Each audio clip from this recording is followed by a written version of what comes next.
Par rapport à l'or, il y a beaucoup de journalistes d'investigation qui nous publient des facsimilés partout pour nous dire où il y a l'or. Mais le marché de l'or, ce n'est pas un marché où vous prenez du gramme d'or pour aller le vendre comme vous le souhaitez. Lorsque les États ont de l'or, en général, l'or physique ne se déplace pas de marché à marché. Mais ceux qui ne savent pas, ils croient que c'est comme ça. L'or est certifié, un papier vous est remis qui correspond à une vente, à une valeur, et c'est cette valeur-là qui bouge. L'or est stocké quelque part physiquement.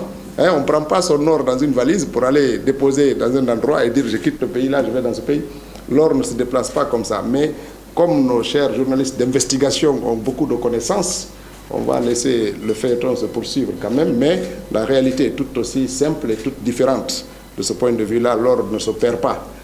L'or d'un pays ne se perd pas comme ça.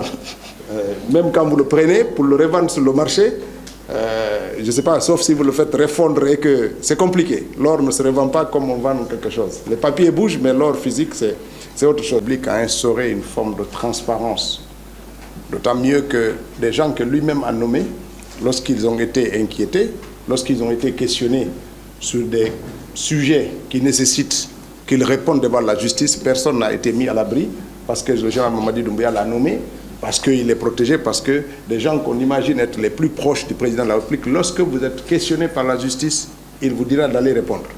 Cette volonté de transparence, c'est quand même une marque de cette transition. C'est important. Et donc, que ce soit les mines ou d'autres secteurs publics, lorsque vous gérez et que votre gestion suscite des inquiétudes ou des soupçons fondés que la justice peut imaginer, fondés ou non d'ailleurs, si la justice a des soupçons et que cela nécessite qu'un responsable puisse répondre, le président de la République n'a jamais fait obstacle là-dessus. Je pense que c'est quelque chose qui commence à rentrer dans nos habitudes. C'est d'où l'imagination de beaucoup qu'il y a plus de corruption maintenant qu'avant. Non, c'est que maintenant, on ne protège personne. Quand ça sort, avant, c'est quand les ministres, les hauts cadres, les responsables n'étaient plus aux affaires qu'on peut les demander ce qu'ils ont fait. Mais pas au moment où ils exercent. Et ce n'est plus le cas aujourd'hui. Ça, c'est très important à remarquer. Et